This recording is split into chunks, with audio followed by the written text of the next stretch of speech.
अस्सलाम वालेकुम dear students, welcome to my channel. अगर आप नए हैं इस चैनल पर तो इस चैनल को सब्सक्राइब कर दें और साथ मौजूद बेल आइकन को दबा दें ताकि आप तक पहुंचे हमारी वीडियो सबसे पहले और सबसे तेज़। 10th केमिस्ट्री के एक और लेसन के साथ आपकी खिदमत में आज हाजिर हैं। मैं हूं कासिम रियाज मेरा नाम है और यहाँ इस चैनल पर केमिस्ट्री, बायोलॉजी, 9th क्लास और 10th क्लास और इसके साथ साथ MSc लेवल के फ़िश कल्चर और एनिमल डाइवर्सिटी यानी कि कोऑर्डिनेट्स के लेक्चर्स अपलोड होते रहते हैं। तो इन सारी वीडियोस को लाजमी देखिएगा और सजेस्ट भी कर दीजिएगा और हमें कमेंट सेक्शन में ज़रूर बताइएगा कि आपको हमारी वीडियोस कैसी लगती है। लास्ट लेक्चर के अंदर हमने ये देखा कि जो दुनिया के अंदर मौजूद चीज़ें हैं उनको एसिड और बेस के हवाले से एसिड और बेस के सिलसिले में उनको कैसे तकसीम किया जा सकता है, या कौन कौन से ऐसे फैक्टर्स हैं या कौन कौन से ऐसे पैरामीटर्स हैं जिनके ज़रिए हम चीज़ों को या जो कायनात में मौजूद चीज़ें हैं उनको एसिड और बेस में आइडेंटिफाई कर सकते हैं या क्लासीफाई कर सकते हैं। सबसे पहला नज़रिया जो यहाँ पर देखा गया, ये सेकंड चैप्टर है 10th केमिस्ट्री का, और इस चैप्टर को जब स्टार्ट किया गया तो सबसे पहले इसमें एसिड्स और बेसिस की जनरल प्रॉपर्टीज़ बताएगी। उन जनरल प्रॉपर्टीज़ के बाद फिर सबसे पहला कॉन्सेप्ट जनरल प्रॉपर्टीज़ बताने के बाद फिर सबसे पहला कॉन्सेप्ट आर्हीनियस कॉन्सेप्ट बताएगा। ये आर्हीनियस कॉन्सेप्ट जो था ये बेस करता था बेसिकली एक्वस मीडियम में, यानी कि सॉल्युबल फॉर्म के अंदर जब कोई चीज़ जो है वो H प्रोटॉन या OH नेगेटिव आयन देती है तो उस चीज़ को एसिड और बेस कहा जाता है। ये आर्हीनियस नज़रिया कहलाता है। इसके साथ साथ दूसरा नज़रिया ब्रॉन्स्टेड और लॉरी, ये दो साइंटिस्ट ने पेश किया था, इंडिविजुअली पेश किया था। इस नज़रिए को ब्रॉन्स्टेड लॉरी कॉन्सेप्ट कहते हैं। ये नज़रिया जो है ये प्रोटॉन बेस्ड होता है। इसके अंदर प्रोटॉन के हवाले से देखा जाता है कि प्रोटॉन कोई भी चीज़ जो है वो अगर प्रोटॉन दे रही है तो फिर उसको क्या कहा जाता है, और अगर कोई चीज़ प्रोटॉन एक्सेप्ट कर रही है तो फिर उसको क्या कहा जाता है। तीसरा कॉन्सेप्ट जो यहाँ पर देखा गया, तीसरा कॉन्सेप्ट कहलाता है Lewis acid and base concept. Lewis acid and base concept में ऐसा हुआ कि उन्होंने प्रोटॉन, क्योंकि हाँ दोनों जो थे इसमें पहले के अंदर प्रोटॉन और हाइड्रोक्सिल आयन था, दूसरे और एक्वस मीडियम की लिमिटेशन थी। दूसरा कॉन्सेप्ट जो था उसके अंदर उन्होंने जो है वो हमें बताया कि प्रोटॉन मतलब एक्सेप्टर और डोनर का केस था, लेकिन बहुत सारी ऐसी चीज़ें हैं जैसे SO3 है और इस तरह के दूसरे कंपाउंड्स BF3 है, LCl3 है। ये ऐसे कंपाउंड्स हैं जिनके अंदर प्रोटॉन या हाइड्रोक्सिल आयन मौजूद नहीं होता, तो इनको एसिड और बेस में कैसे क्लासीफाई किया जा सकता है या इनके रिएक्शंस के अंदर कैसे मालूम किया जा सकता है कि कौन सी चीज़ एसिड है और कौन सी चीज़ बेस है। तो लीविस कॉन्सेप्ट ने हमें बताया कि अगर इलेक्ट्रॉन का लोन पेयर अगर कैसा प्रोडक्ट हो जिसके अंदर जो है वो एनाबॉलिक रिएक्शन हो, जिसके अंदर दो चीज़ें मिलकर एक सिंगल प्रोडक्ट या एडक्ट बनाए, तो उसके केस में जो चीज़ इलेक्ट्रॉन को पेयर देगी उस चीज़ को बेस कहेंगे और जो चीज़ इलेक्ट्रॉन पेयर एक्सेप्ट करेगी उसको एसिड कहेंगे। ये कॉन्सेप्ट पेश किया गया। इन कॉन्सेप्ट्स का आखिर में मुआवजा किया गया। यहाँ पर हमारी वीडियो जो है वो तकरीबन एंड होगी और उसके बाद जो है वो हमने रिएक्शंस देखे एसिड के और बेसिस के। एसिड और बेस के रिएक्शंस के अंदर हम लोगों ने देखा कि रिएक्शंस देखे उनके कि वो डिफरेंट चीज़ों के साथ रिएक्ट कैसे करते हैं, और आखिर में हमने एसिड और बेस के रिएक्शंस देख लिए। आज की वीडियो के अंदर और इस वीडियो के अंदर हम लोग जो है वो कोशिश करेंगे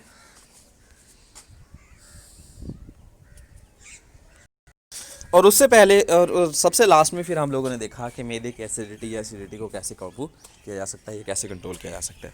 आज का हमारा टॉपिक है जी pH स्केल।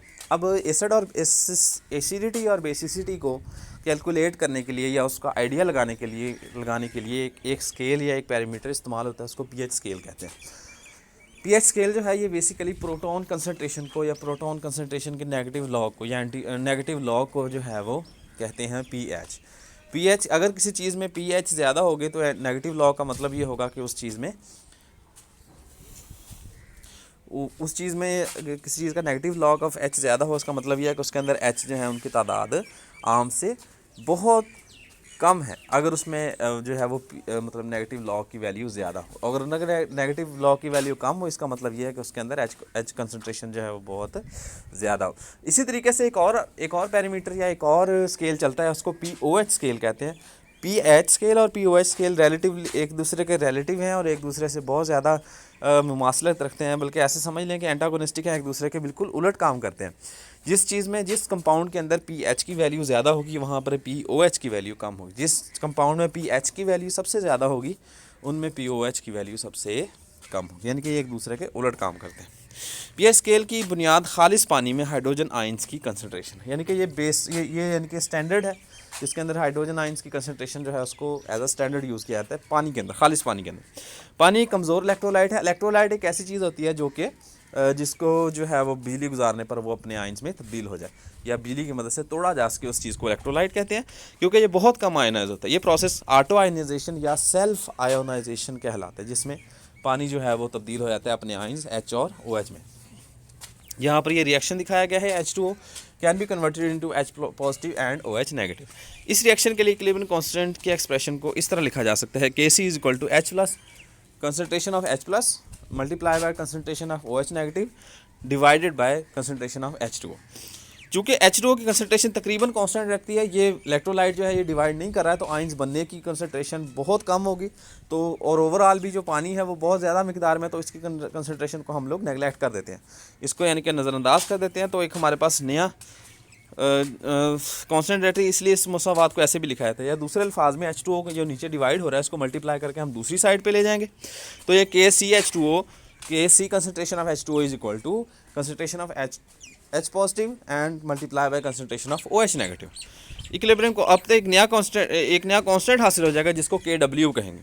इक्विलिब्रियम कांस्टेंट और H2O के कंसनट्रेशन ऑफ H2O के हासिल ज़रब से एक नया इक्विलिब्रियम कांस्टेंट के KW हासिल होता है, जो पानी के आयनिक प्रोडक्ट कांस्टेंट के तौर पे लिया जाता है, जिसको KW कहते हैं। ये KW जो है ये बराबर होगा H positive concentration of H positive multiply by concentration of OH negative, और इसकी वैल्यू 25 डिग्री पर जो वैल्यू है इसकी होगी 1.0 मल्टीप्लाई बाय 10⁻⁻14। जैसा कि हम जानते हैं पानी का एक मॉलिक्यूल आयनाइज होकर दो आयंस बनाता है, यानी कि वो H पॉजिटिव बनाएगा और OH नेगेटिव बनाएगा, तो इन दोनों की कंसनट्रेशन जो है वो 1.0 मल्टीप्लाई बाय 10⁻⁻14 होगी, दोनों की मतलब हर दोनों की एक की जो है वो ऐसे होगी, तो अगर हम एक की कंसनट्रेशन जो है वो इसके बराबर होगी तो दोनों की कंसनट्रेशन जो है वो इनका स्क्वायर हो जाएगी, क्योंकि KW जो है ये मल्टीपल है product of H positive multiply by product of OH negative. तो अब इन दोनों को मल्टीप्लाई करेंगे तो ये हमारे पास H पॉजिटिव का स्केयर जो है, यानी कि हम ये भी जानते हैं कि पानी के अंदर इन दोनों की कंसनट्रेशन आपस में बराबर होती है, तो H concentration of H is equal to concentration of OH, तो ये हो जाएगा, so we can multiply H concentration of H multiply by concentration of H, तो ये दोनों मिलकर H प्लस का स्केयर हो जाएगा, concentration of H plus square is equal to 1.0 multiply by 10⁻⁻14 जी, ये बराबर होगा, ये इसकी KW की वैल्यू के बराबर होगा। अब H पॉजिटिव कंसनट्रेशन जो है वो बराबर होगी 1.0 मल्टीप्लाई बाय 10⁻। अच्छा, अब स्क्वायर को ख़त्म करने के लिए हम लोग स्क्वायर रूट लगाएंगे, तो स्क्वायर रूट एक साइड से स्क्वायर को ख़त्म कर देगा और दूसरी साइड पे क्या कर देगा, जो -14 है उसको -7 में तब्दील कर देगा, तो ये H की कंसनट्रेशन हो जाएगी 25 डिग्री पर 1.0 मल्टीप्लाई बाय 10⁻⁻7। क्योंकि मनफी कुव्वत नवा रखने वाली बहुत छोटी मिकदार से निपटना मुश्किल होता है, इसलिए इनके न्यूमेरिकल वैल्यूज़ में तब्दील करने के लिए मुस्बित मिकदार में तब्दील किया जाता है। तो इसलिए क्या किया जाता है जी, आम लिखने से इसे -1 से, यानी कि इसको मनफी लॉग से तब्दील कर दिया जाता है। तो अब ये इसकी छोटी सी छोटी वैल्यू भी जो है वो इन एक्चुअल में बहुत बड़ी वैल्यू समझी जाएगी।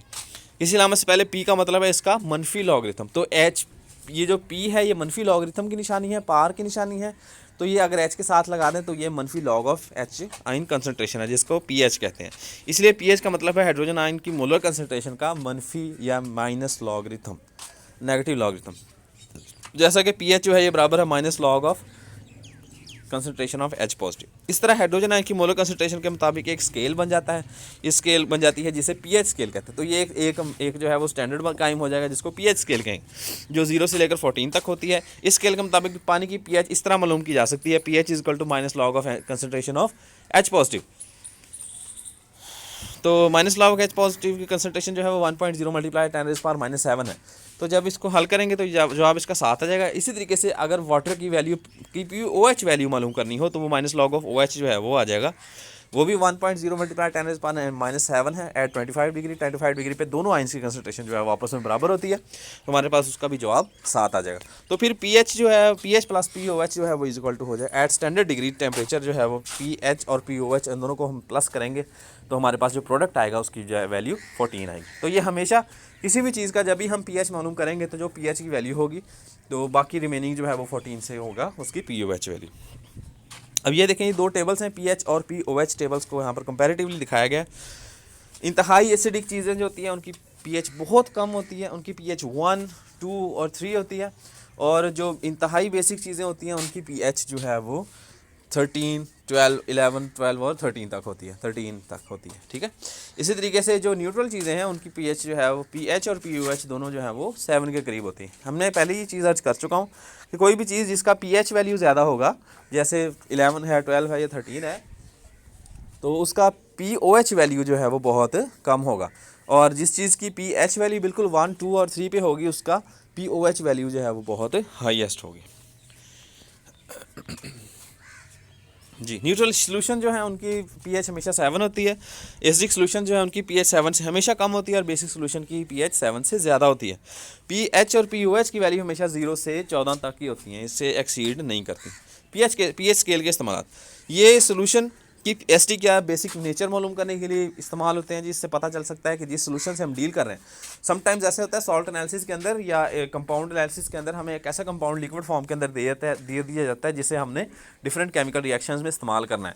तो अब हम केमिकल रिएक्शन में इस्तेमाल करने से पहले ये चीज़ नोटिस करेंगे, उसका पीएच मालूम करेंगे कि आया इस चीज़ का रिएक्शन, या हम एक्सपेक्टेशंस या डिडक्शंस कायम करेंगे कि इस चीज़ से पैदा होने वाले रिएक्शंस जो हैं वो आया हमें एसिडिक रिएक्शंस देंगे या बेसिक रिएक्शंस देंगे। बेसिकली अगर हम ये सपोज कर लेते हैं कि जो चीज़ हमें नज़र आ रही है ये कोई एसिड है, तो हम इसका किसी मेटल के साथ रिएक्शन करवाएंगे तो एक्सपेक्टिंगली हम लोग कहेंगे कि H2 गैस निकलेगी और उसके साथ सॉल्ट बनेगा, जिसे एसिडिक सॉल्ट कहेंगे। इसी तरीके से अगर हम किसी बेस के साथ डील कर रहे हैं, तो अगर हम बेस या अल्कली सॉल्यूशन के साथ बेस डील कर रहे हैं, तो उसका जब हम रिएक्शन करवाएंगे सल्फेट्स के साथ, तो जो हमारी प्रोडक्ट है वो हमारे पास बेसिक प्रोडक्ट हासिल होगी।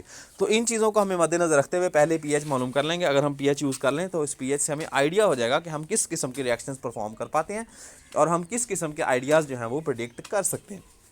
ये H पॉजिटिव आयंस की खसूसियत कंसनट्रेशन पर की मखसूस कंसनट्रेशन पर अद्वियात बनाने कल्चर मीडियम पैदा करने के लिए। देखें जी, बहुत सारी ऐसी चीज़ें हैं जो हम लोग लेबॉर्ट्री के अंदर जिनको ग्रो करवाते हैं या कल्चर करवाते हैं, तो उनके लिए जो कल्चर मीडियम या उनको ग्रो, जैसे बैक्टीरिया पे हम कोई रिसर्च करना चाहते हैं, तो बैक्टीरिया हम किसी चीज़ पे पालेंगे, कोई उनका भी ऐसा फील्ड होगा, ऐसा फार्म होगा जिसमें हम बैक्टीरिया रखते हैं। तो जो बैक्टीरिया रखने का फार्म है या ऐसी चीज़ है जिसके अंदर इन चीज़ों को जो है वो ग्रो करवाया जाता है, उसको कल्चर मीडियम कहते हैं। इसके अंदर डिफरेंट किस्म के अलगल या फंगल मटेरियल्स होते हैं जिनके ज़रिए हम उनको ग्रो कर लेते हैं। बायोलॉजिकल रिएक्शंस के लिए मतलूबा कंसंट्रेशन का सोल्यूशन बनाने के लिए समटाइम्स ऐसे होता है हम कोई एसिड जो है उसको यूज़ करना चाहते हैं किसी खास नॉर्मेलिटी के ऊपर या किसी खास मोलैरिटी के ऊपर, तो हम नॉर्मेलिटी और मोलैरिटी को मालूम कर सकेंगे या मालूम कर पाएंगे सिर्फ और सिर्फ पीएच यूज़ करके। जी, नेक्स्ट एक और तरीकाकार है जी एसिडिटी या बेसिसिटी मालूम करने का, उसको कहते हैं इंडिकेटर। इंडिकेटर ऑर्गेनिक कंपाउंड्स है, ये एसिडिक और बेसिक सोल्यूशन में मुख्तलिफ रंग रखते हैं। लिटमस एक आम इंडिकेटर है, ये एसिडिक सोल्यूशन में सुर्ख और बेसिक सोल्यूशन में नीला रंग देता है, ये याद रखिएगा जी। पहला बहुत इंपॉर्टेंट एमसीक्यूज़ है, ये एमसीक्यू ज़रूर पेपर में आता है। लिटमस एक आम सा इंडिकेटर है, ये जो है ये एसिडिक सोल्यूशन में सुर्ख और बेसिक सोल्यूशन में नीला कलर देते हैं। हर इंडिकेटर एसिडिक मीडियम में मखसूस रंग रखता है जो बेसिक मीडियम में मखसूस पीएच पर दूसरे रंग में तब्दील होता है। जो इंडिकेटर है इसकी निशानी यही होती है कि ये एसिडिक सोल्यूशन में एक तरह का रंग देता है और बेसिक सोल्यूशन में दूसरा रंग शो कर देता है। फॉर एग्जांपल अगर हम फिनॉक्सिलीन की बात करें, तो एसिडिक सोल्यूशन के अंदर जब फिनॉक्सिलीन शामिल की जाती है तो वो बड़ा डार्क कलर का पर्पल कलर शो करता है, लेकिन जब हम उसको शामिल करते हैं बेसिक सोल्यूशन के अंदर तो वो इतना ख़ास रंग जो है वो जाहिर नहीं करता। ये न्यूट्रलाइजेशन रिएक्शन के अंदर कई बार परफॉर्म किया गया, प्रैक्टिकल है इसके अंदर ऐसा ही होता है कि जब भी उसको एसिडिक सोल्यूशन के अंदर शामिल किया जाता है तो वो चीज़ अपना पर्पल कलर जाहिर करती है, लेकिन बेसिक सोल्यूशन के अंदर फिनॉक्सिलीन को शामिल करें। ये भी एक टेस्ट हो सकता है, हमें कोई सोल्यूशन दे दिया जाता है, हमें कोई लिक्विड दे दिया जाता है और कहा जाता है इसको आइडेंटिफाई करें कि either it is an acid और बेस। तो सिंपली फिनॉक्सिलीन की एक चुटकी लें और उसके अंदर डाल दें। अगर वो चीज़ पर्पल कलर शो कर दे तो simply that is an acid, और अगर वो चीज़ पर्पल कलर जाहिर ना करे then that should be a salt और बेस। जी,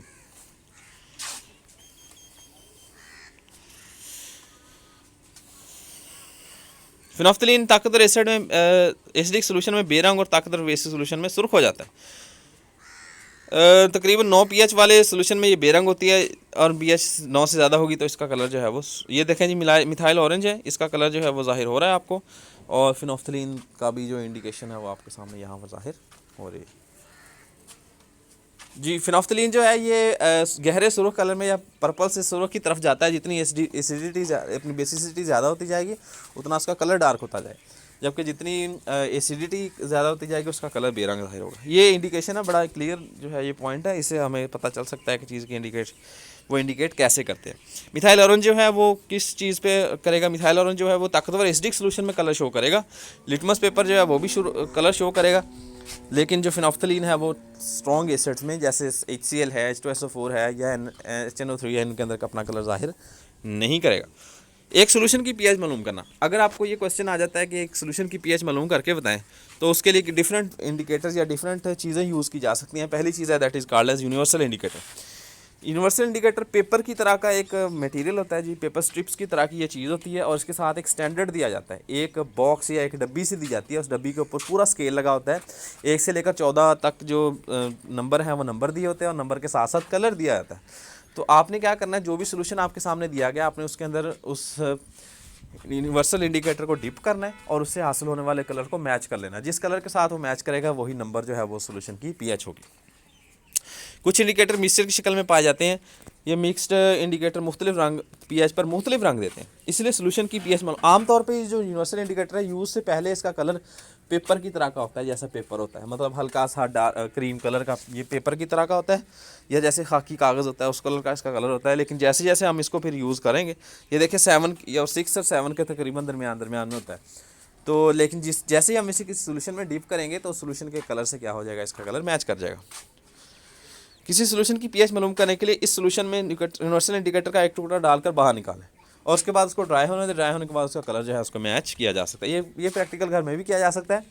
जैसे ये हमारी सॉफ्ट ड्रिंक्स हैं, इसके साथ साथ दूध है और इसके साथ साथ हमारे ये तेज़ाब जो वॉशरूम साफ़ करने वाला तेज़ाब है, इस किस्म की चीज़ें हम या इस किस्म के लिक्विड्स हम डिफरेंट ग्लासेस में ले सकते हैं, या हमारा जो सीमेंट बनता है घर में उसको भी हम ले सकते हैं। और इसी तरीके से नमक का सोल्यूशन बना ले, शुगर का सोल्यूशन बना ले, खून ले लें अगर ले सकते हैं तो, अगर यूरिन का भी सैंपल ले सकते हैं तो वो भी ले लें। तो और थूक भी जो है वो उसको भी आप लोग पेट्री डिश के अंदर डाल के रख सकते हैं। तो ये सारे कंपाउंड जो हैं, ये सारे के सारे सोल्यूशंस के अंदर आप इंडिकेटर का एक टुकड़ा डाल लें तो उससे आपको आइडिया हो जाएगा कि ये चीज़ें जो हैं ये कौन कौन से लेवल पर या कौन कौन सी पीएच पर होती हैं। नेक्स्ट चीज़ एक और तरीका है, इसको पीएच मीटर कहते हैं जी। ये पीएच मीटर की मदद से भी किसी सोल्यूशन की पीएच मालूम की जा सकती है। पीएच मीटर के साथ एक पीएच इलेक्ट्रोड लगा होता है। Basically pH meter, ammeter जो है, वोल्ट मीटर है, होम मीटर है, ये सारे के सारे मीटर्स जो हैं ये सारे तकरीबन एक तरह के एनालॉगिक, आजकल जो है ये डिजिटल मीटर्स आ गए हैं। पुराने जो मीटर्स थे वो सारे के सारे एनालॉग मीटर्स थे, यानी कि घड़ियों वाली सुई की तरह की एक सुई लगी होती है इसके अंदर और इसके साथ एक इलेक्ट्रोड लगा होता है। ये इसको हम कह सकते हैं कि एक सिस्टम होता है जो कि बड़ा सेंसिटिव होता है। एक पार्ट होता है, एक बॉब सी होती है, बड़ा सेंसिटिव वो होती है, स्ट्रिप सी, और उसको उस इलेक्ट्रोड को क्या किया जाता है, उसको डिप कर दिया जाता है जिस सोल्यूशन की पीएच हमने मालूम करनी है। तो उसके अंदर डिप करने पे क्या हो जाता है जी, ये हमें डिज़ायर्ड वैल्यू जो है पीएच। इसके साथ साथ हैंडी पीएच मीटर भी आ चुके हैं मार्केट के अंदर। आजकल हैंडी पीएच मीटर भी आ जाता है, वो छोटा सा पीएच हमारे हाथ जितना या हमारी हथेली जितना पीएच मीटर होता है। इस पीएच मीटर को क्या किया जाता है, ये सिंपली ज़ीरो इसको ऑन करके इसको थोड़ा सा शेक करेंगे ताकि इसके अंदर अगर पहले से मौजूद कोई सोल्यूशन या लिक्विड है तो वो रिमूव हो जाए। उसके बाद हम इसको सोल्यूशन में डिप कर देंगे, कुछ देर उसको सोल्यूशन के अंदर रहने देंगे, उसके बाद बाहर निकालेंगे तो हमारे पास रिज़ल्ट हमारा हासिल हो जाएगा जी।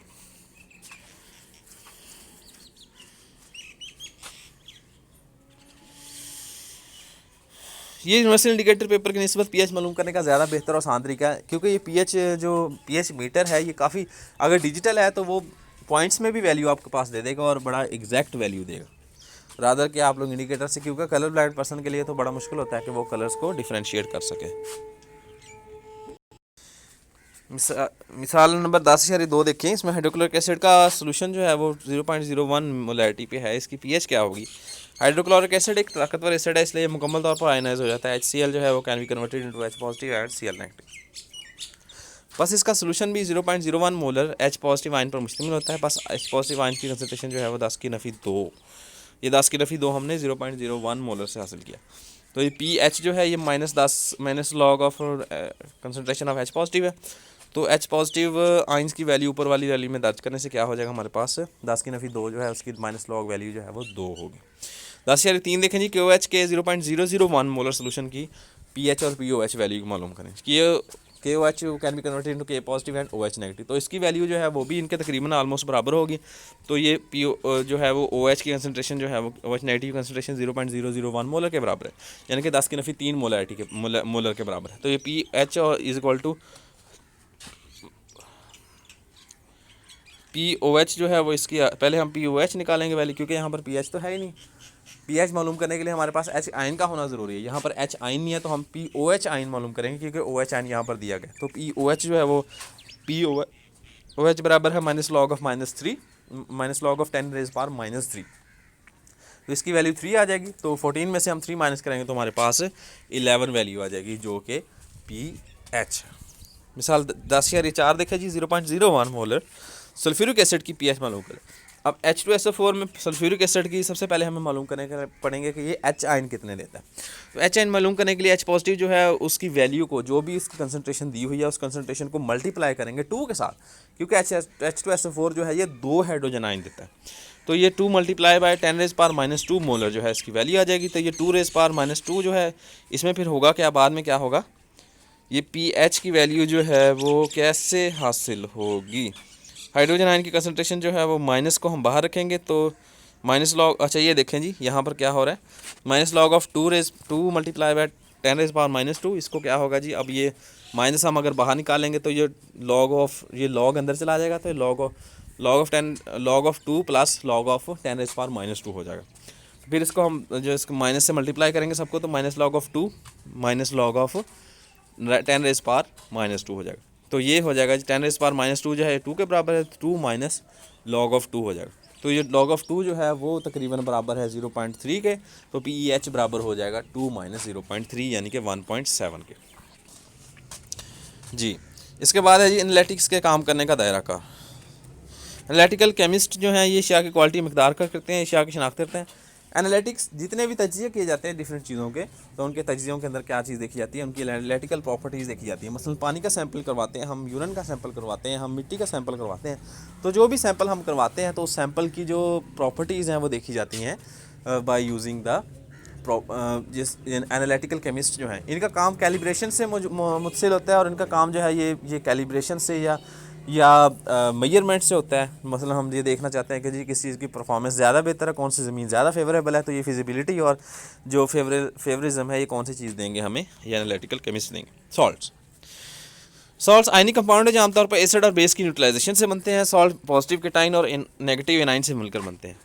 केटाइन जो है ये मेटालिक होता है और बेसिस से हासिल किया जाता है, ये इसलिए ये बेसिक रेडिकल कहलाता है, जबकि एनाइनिक एसिड से हासिल किया जाता है, इसलिए ये एसिडिक रेडिकल कहलाता है। सॉल्ट का नाम मुतलका एसिड और बेस के नाम पर रखा जाता है। अच्छा जी, अब ज़रा देखिए, सॉल्ट पॉजिटिव आयन और नेगेटिव आयन से बने होते हैं। किसी भी सॉल्ट के अंदर 2 आयन्स पाए जाते हैं, केटाइन और एनाइन। केटाइन जो है वो हमेशा बेस से आएगा। केटाइन बेस से इसलिए आएगा क्योंकि जब भी बेस को हम आयनाइज करवाएंगे, मसलन सोडियम हाइड्रोक्साइड एक बेस है, हम इसको आयनाइज करवाते हैं तो ये Na पॉजिटिव और OH नेगेटिव में तब्दील हो जाता है। तो ये जो Na पॉजिटिव है ये केटाइन है, ये केटाइन जाएगा सॉल्ट के अंदर, जबकि एनाइन जो हमारे पास क्लोराइड, अब वो अगर हम देखें बात करें हम HCl की, तो HCl के अंदर से क्लोराइड आयन जो है वो जब HCl की आयनाइजेशन होगी तो H पॉजिटिव और Cl नेगेटिव बन जाएगा। तो ये H पॉजिटिव जो है ये H2O बनाने में काम आ जाएगा, और Cl नेगेटिव A9 जो है ये सॉल्ट बनाने के लिए यूज़ हो जाएगा। किसी भी सॉल्ट का नाम जो है वो मुतलका केटाइन से या मेटल और एसिड से रखा जाता है। सोडियम का अगर हम रिएक्शन करवाएं हाइड्रोक्लोरिक एसिड के साथ तो हमारे पास जो कंपाउंड बनेगा या सॉल्ट बनेगा उसको सोडियम क्लोराइड कहेंगे। पोटाशियम के साथ बनने वाले को जब हम नाइट्रिक एसिड के साथ मिलाएंगे तो पोटाशियम नाइट्रेट बनेगा। यानी कि जो भी साल्ट का नाम होगा वो उसके अंदर मौजूद एसिड और बेस की खसूसियात को या उनके नाम को जाहिर करेगा, दोनों के नाम से मिलकर बनेगा। जिंक और सल्फ्यूरिक एसिड का जो बनेगा वो जिंक सल्फेट होगा। कैल्शियम और फॉस्फोरिक एसिड का जो होगा वो कैल्शियम फॉस्फेट होगा। सिल्वर और एसिटिक एसिड का जो होगा वो सिल्वर एसीटेट होगा। अहम खसूसियात जो हैं, क्रिस्टलाइन शक्ल में पाए जाते हैं ज़्यादातर सॉल्ट एनालिसिस के अंदर। बेसिक बात यही है कि जब भी कोई चीज़ सॉल्ट में यानी कि टुकड़ियों की सूरत में या पाउडर की सूरत में या कलमों की सूरत में मौजूद हो, नमक की तरह की, तो वो पहली निशानी है, पहला अलामत यही होती है कि ये चीज़ है एसिड या बेस नहीं है बल्कि सॉल्ट है। इनके मेल्टिंग और बॉइलिंग पॉइंट बहुत ज़्यादा होते हैं। आमतौर पे एसिड और बेसिस जो हैं वो बहुत जल्दी मेल्ट और बॉयल हो जाते हैं, जबकि जो सॉल्ट्स हैं या इनके सॉल्यूशंस जो हैं वो बहुत देर से मेल्ट या बॉयल होते हैं। ज़्यादातर सॉल्ट्स में वाटर ऑफ क्रिस्टलाइजेशन होता है, यानी कि इनके जो एटम्स हैं या इनके जो पार्टिकल्स हैं ये आपस में जुड़ने के लिए क्या करता है, दरमियान में वाटर के मॉलिक्यूल्स लगा लेते हैं। ये जो पानी के मॉलिक्यूल्स किसी भी मॉलिक्यूल की फार्मेशन में यूज़ होते हैं उनको कहते हैं water of crystallisation. Crystal formation में या नमक की कलमें बनाने के लिए जो पानी इस्तेमाल होता है उसको वाटर ऑफ क्रिस्टलाइजेशन कहते हैं। जैसे CuSO4.5H2O है, तो ये 5H2O के मॉलिक्यूल्स इस CuSO4 को आपस में जोड़ने के लिए मदद करते हैं। कैल्शियम सल्फेट का नाम लें अगर हम, तो कैल्शियम सल्फेट .2H2O। अब तक मुझे जो मालूम है वो है Al2SO4 और K2SO4, Al2SO4 थ्राइस और 24H2। तो ये फटकड़ी का फार्मूला है, तो इसके अंदर क्या है 24 के करीब H2O मॉलिक्यूल जो हैं वो पाए जाते हैं। सॉल्ट्स की तैयारी, आम सॉल्ट्स जो हैं उनकी तैयारी के आम तरीके, सबसे पहले सॉल्युबल सॉल्ट की तैयारी अक्सर पानी में तैयार किए जाते हैं। पानी में सॉल्युबल हैं वो पानी में तैयार होते हैं, और उसके बाद क्या कहते हैं वेपोरेशन या क्रिस्टलाइजेशन से उस पानी को निकाला जाता है, सॉल्ट को हासिल कर लिया जाता है। सबसे पहले जी एसिड और मेटल के रिएक्शन से, यानी कि डायरेक्ट डिस्प्लेसमेंट तरीका। डायरेक्ट डिस्प्लेसमेंट में क्या होता है जी, एसिड का मेटल के साथ रिएक्शन करवा दिया जाता है तो मेटालिक एसिड, मेटालिक सॉल्ट हासिल हो जाता है, और इसके साथ साथ हाइड्रोजन गैस हासिल होती है। ये हमने रिएक्शन इससे पहले जो रिएक्शन एसिड के रिएक्शंस में भी पढ़ा था। दूसरा है जी न्यूट्रलाइजेशन रिएक्शन। ये हम ऑलरेडी 2 बार रिएक्शन इसी चैप्टर में पढ़ चुके हैं। तो इसमें क्या होगा, किसी भी एसिड का जब बेस के साथ रिएक्शन करवाएगा तो नीचे में सॉल्ट और वाटर बनेगा। तीसरा तरीका है जी एसिड और मेटालिक ऑक्साइड का। जब भी मेटालिक ऑक्साइड के साथ एसिड का रिएक्शन करवाया जाएगा तो सॉल्ट बन जाएगा और सॉल्ट के साथ वाटर बन जाएगा। नेक्स्ट इज एसिड और कार्बोनेट के रिएक्शन से।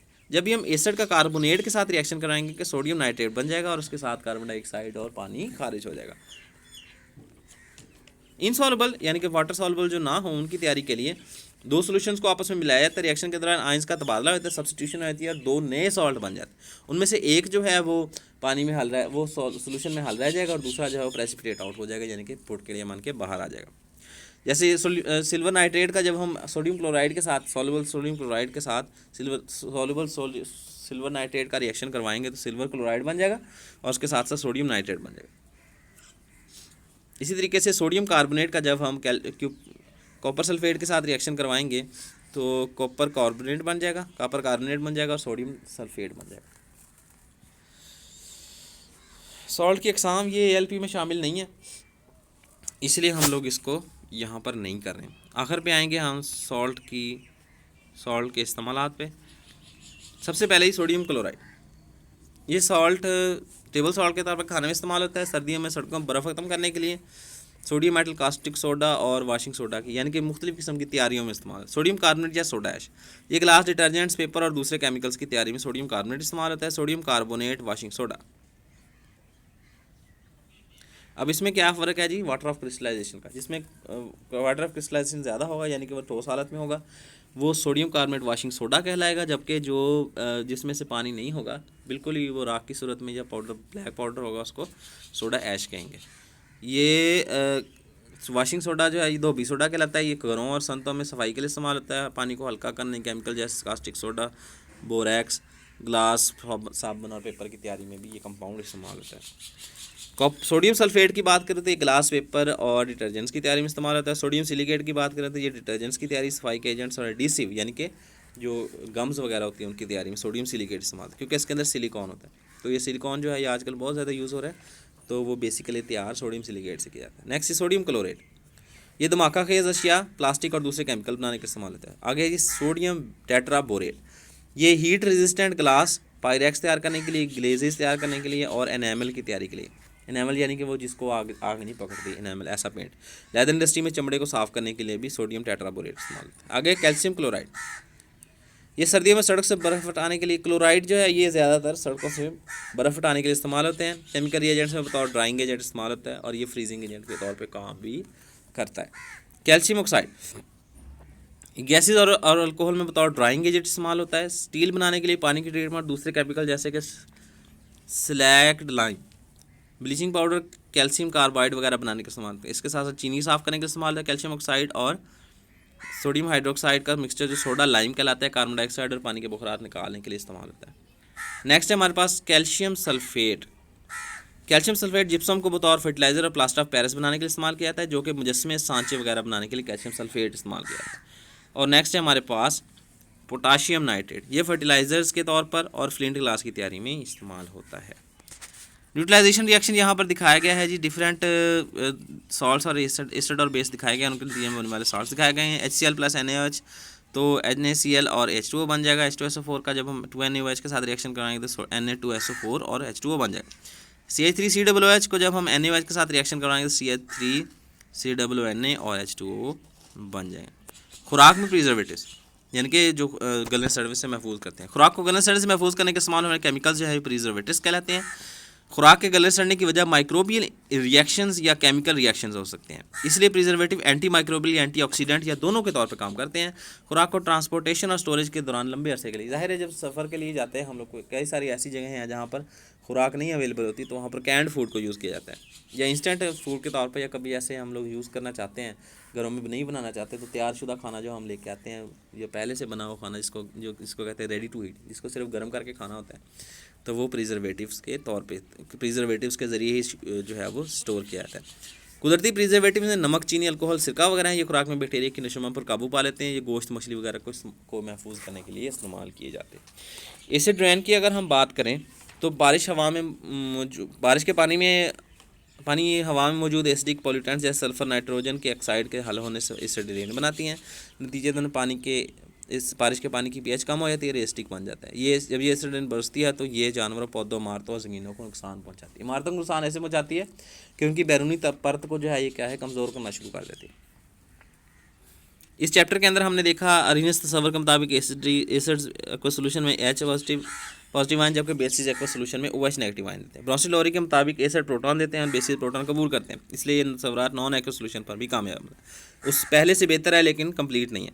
एक शय दूसरी शय की फितरत की बना पर एसिड और बेस दोनों की तरह काम करती हैं, ये एम्फोटेरिक कहलाती हैं। लीविस नज़रिए के मुताबिक एसिड जो है वो इलेक्ट्रॉन पेयर कबूल करते हैं, जबकि बेस जो है वो इलेक्ट्रॉन पेयर दे देते हैं। किसी भी लेविस एसिड बेस रिएक्शन के नतीजे में एक प्रोडक्ट हासिल होती है जिसको एडक्ट कहते हैं। पी स्केल का मतलब बहुत छोटी मिकदारों के आम लॉगरिथम को -1 से ज़ब देकर बड़ी मिकदारों में तब्दील करना है। पीएच स्केल हाइड्रोजन आयन की कंसंट्रेशन का नेगेटिव लॉगरिथम है। 7 से कम पीएच रखने वाली एशिया एसिडिक, जबकि 7 से ज़्यादा पीएच रखने वाली एशिया बेसिक होती हैं। 7 पीएच रखने वाली एशिया जो है उनको न्यूट्रल कहते हैं। सॉल्ट आयनिक कंपाउंड है जो मेटेलिक एटाइंस और नॉन मेटेलिक एनाइंस से मिलकर बनते हैं। सॉल्ट क्रिस्टलाइन ठोस हैं जिनके मेल्टिंग और बॉइलिंग पॉइंट बहुत ज़्यादा होते हैं। सॉल्युबल और इनसॉल्युबल सॉल्ट्स बनाने के मुख्तलिफ तरीके जो हैं वो बयान किए गए। सॉल्ट की कई अक़साम हैं और आखिर में है नॉर्मल सॉल्ट्स जो हैं वो कि केटाइंस और ताकतवर एसिड्स के एनाइंस से मिलकर बनते हैं। कॉन्सेप्ट देखें अगर कॉन्सेप्ट डायग्राम, तो इसमें तीन नज़रियात हैं जी। अरीनेस का नज़रिया, ब्रॉन्स्टन-लॉरी का नज़रिया और लीविस का नज़रिया। रिएक्ट करने से जो बेस जो है वो एसिड से रिएक्ट कर सकती है और अमोनियम साल्ट से और हाइड्रोक्साइड के साथ मिलकर रिसोर्स बनाती है। जबकि अगर हम एसिड की बात करें तो वो मेटल्स के साथ, कार्बोनेट्स, बाइकार्बोनेट्स के साथ, बेसिक के साथ, सल्फाइड, बाइसल्फाइड और सल्फाइड के साथ। पीएच और पीओएच नए कंपाउंड्स की नेचर का तयन करते हैं। ये एसिड है, बेस है। इनके नतीजे में साल्ट्स बनते हैं। साल्ट के अक़साम जो है वो normal, acidic, basic, double, mix और कम्प्लेक्स साल्ट्स हैं। सॉल्ट जो हैं दो तरह के तरीके के से तैयार होते हैं। इनसॉल्युबल साल्ट्स जो हैं वो 2 सॉल्युबल साल्ट से मिलकर बनते हैं। इनसॉल्युबल साल्ट्स जो कि हल नहीं होते पानी में। सॉल्युबल साल्ट जो हैं वो एसिड के मेटल के साथ, एसिड के बेस के साथ, एसिड के मेटालिक ऑक्साइड के साथ और एसिड के कार्बोनेट्स के साथ रिएक्शन से मिलकर बनते हैं। लीजिए, यही थी आज की वीडियो। उम्मीद है आपको आज का लेसन पसंद आया होगा। अगर आपको पसंद आया हो तो इस वीडियो को लाइक कर दीजिएगा, साथ में जो बेल आइकन को दबा दीजिएगा और इस चैनल को सब्सक्राइब कर लीजिएगा ताकि आप तक पहुँचे हमारी वीडियो सबसे पहले और सबसे तेज़। बहुत शुक्रिया, अल्लाह हाफिज़।